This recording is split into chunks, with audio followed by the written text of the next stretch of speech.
Bonjour, j'espère que vous allez bien. Nous, oui, quand nous avons passé un merveilleux culte dans la présence du Seigneur, sous une atmosphère chargée par la présence du Saint-Esprit, les cœurs ont été restaurés, les foi ont été ravivées. Alors, sans plus tarder, je vous laisse découvrir en images les moments forts de cette grande journée bénie.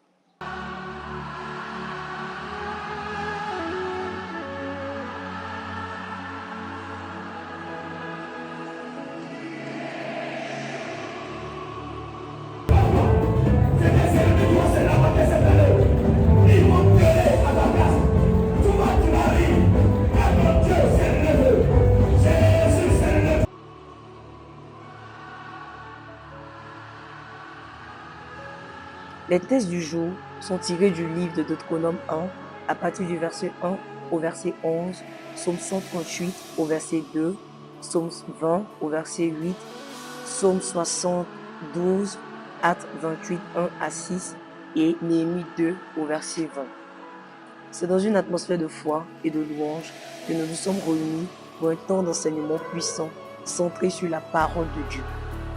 L'enseignement nous a rappelé une vérité essentielle, c'est que les promesses de Dieu pour nos vies n'annulent pas les combats. Le père de la maison, le prophète Chabin, nous a rappelé que les difficultés peuvent survenir, les vents peuvent souffler fort, mais le Seigneur reste fidèle. Ils nous feront la guerre, mais ils ne nous vaincront pas, car Dieu combat toujours pour nous. Lorsque l'ennemi veut nous déstabiliser, il déploie toutes sortes d'armes pour nous abattre, car son objectif clair est de nous décourager et de nous empêcher d'avancer. Pourtant, celui qui met sa confiance en Dieu ne chancelle point. Il nous a instruits sur la marche avec le Seigneur. Il nous a rappelé que si nous voulons marcher avec le Seigneur et voir sa main dans notre vie, nous ne devons pas nous appuyer sur la confiance des humains et sur nos capacités humaines.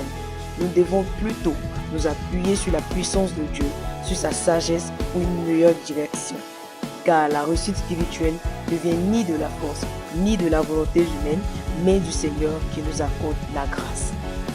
Cet enseignement est aussi un appel à la prise de résolution, car pour changer de direction, il faut d'abord décider de changer. Dieu veut transformer nos vies, mais il attend que nous nous levons avec détermination. Nous devons utiliser nos dons, non pour détruire, mais pour bâtir, restaurer, aider les autres. Nous devons récupérer nos bénédictions avec un cœur humble et nous devons nous souvenir que ce que l'homme sème, c'est ce qu'il moissonne. Sémons donc avec foi, persévérance et droiture et nous récolterons la faveur et la victoire. Oui, frères et sœurs, il est temps de prendre conscience, peu importe les épreuves, Dieu est avec nous. Ses promesses s'accompliront dans nos vies. Comme Néhémie le déclare, déclarons aussi avec foi, le Dieu des cieux nous donnera le succès. Et avec Dieu à nos côtés, nous ferons des exploits. Reçois cette grâce. Reçois cette grâce. Reçois cette grâce. Ce fut un message riche en enseignements et très édifiant. J'espère que vous avez pris votre part. Demeurez bénis et que la grâce de Dieu repose sur vous. Bye!